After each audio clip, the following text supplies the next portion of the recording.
We start with correspondent Rich McHugh, who is live for us there at Columbia University in New York. Rich, what are you seeing out there right now?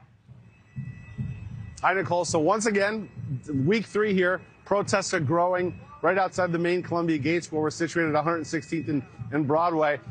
Overnight was just a chaotic night here. Around 2 a.m., protesters from the encampment went towards Hamilton Hall, which, if you can look over my shoulder, it's just beyond these gates. It's adjacent to the encampment area, but it's the main hub, like the main academic hub where hundreds of classes take place on a given day.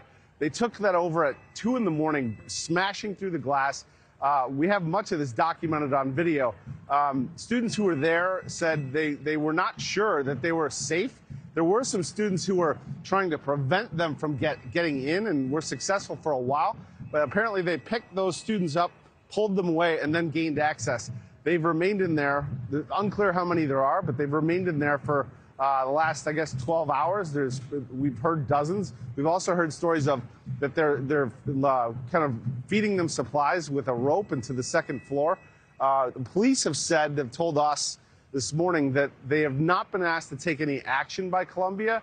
If they are ready to assist however possible. They will put together a plan.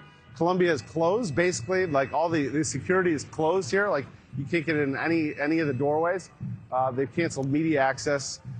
That's the situation here on campus right now, Nichole. All right, so Rich, let's zero in a little bit more on this building, Hamilton Hall, because there is a history of campus protests there. Yep, so 56 years ago, 1968, students took over the same Hamilton Hall in protesting the Vietnam War. Famous pictures of this. This is part of the lore of Columbia. For every student that goes here, they know about it. It's the spirit of this place. Back then, the NYPD came in. I think they arrested 700 students. And whether that happens today or in the near future, it's anybody's guess. Columbia has painted themselves in a corner a bit, saying last week they will not do that. They will not bring in police resources, but that was obviously before protesters took over this building, Nichole. All right, before things escalated. Rich, thank you. Let's bring in correspondent Brooke Schaefer. So, Brooke, students there are refusing to leave. What kind of response are we seeing from the university? The university, Nichole, essentially placing the campus on lockdown right now, saying that the only people allowed on the campus are people with Columbia University IDs and essential personnel. Overnight, the university releasing a statement in response to what happened over at Hamilton Hall, saying in part that the safety of every single member of this community is paramount, saying that the first step we have to take is to alert, or we have taken rather, is to alert our campus community in light of the protest activity.